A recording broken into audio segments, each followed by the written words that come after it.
Hobart Airport covers around 550 hectares, and a large percentage of this includes both native and planted trees and bushland communities. As an international airport, Hobart must comply with federal aviation safety laws. This includes limiting obstacles and vegetation heights on and around the airfield. What we're doing today is pruning the tops of trees that have grown to impede these regulated heights. Rather than remove the trees completely, Hobart Airport chooses to do height reduction pruning. This pruning allows the trees to recover with a lower canopy and providing potential roosting and nesting sites for native fauna. While this isn't following Australian standards for pruning, it is the best practice to retain vegetation while still complying with the federal safety law. Pruned and removed branches are also left in place rather than mulching, which creates habitat for other ground-dwelling native fauna. At the same time, Tasmanian Tree Care is removing invasive radiata pine species and help maintain the native ecosystems around the airport.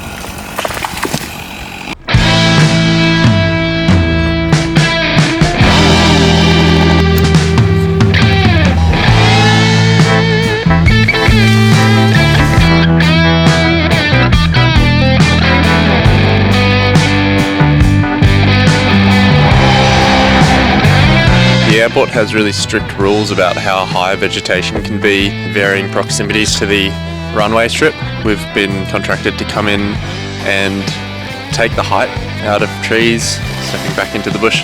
Because it is really nice bushland around here, and Hobart Airport, to their credit, has a pretty good environmental policy around keeping all the bush, managing the height. So every year we come here and just make sure all the trees are within the regulated height range. It isn't Australian standard pruning, but it's sort of the best option in terms of retaining vegetation and having to deal with very sort of strict airport regulations around height near airstrips. All in all, I think it's a positive thing that we're doing, and it's vital sort of habitat for all the local flora and fauna around here.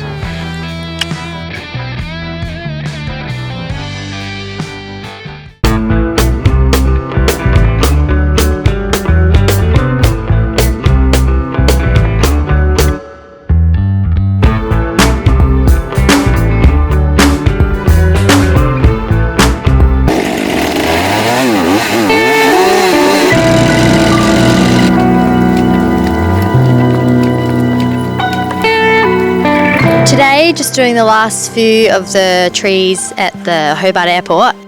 Taylor, you're going to be responsible for the Fulcrum app, so you're going to take after photos and change the description from pruning to works completed and fill in the info. And if you can as well, just show us where the next trees are. Nico, when we're climbing, just good verbalisation of clear below.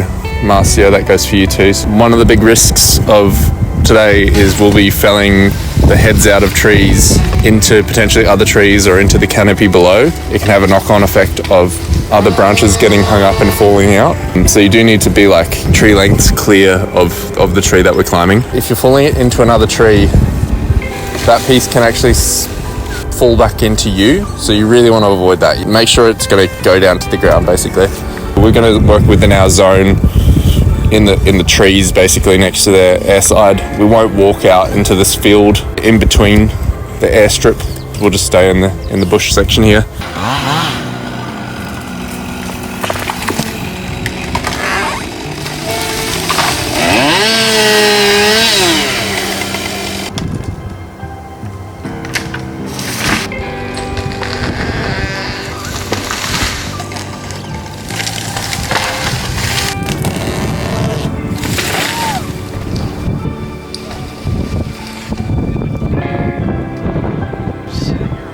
Last week I did a bit of practice and training at TAFE with how to spur up a tree, so it was good to have an opportunity to put it into practice.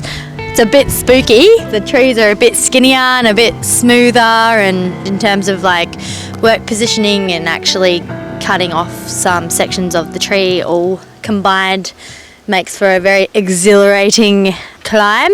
Yeah, it was really cool having all the planes flying in and landing and taking off while we're doing it as well. So all in all, pretty good day.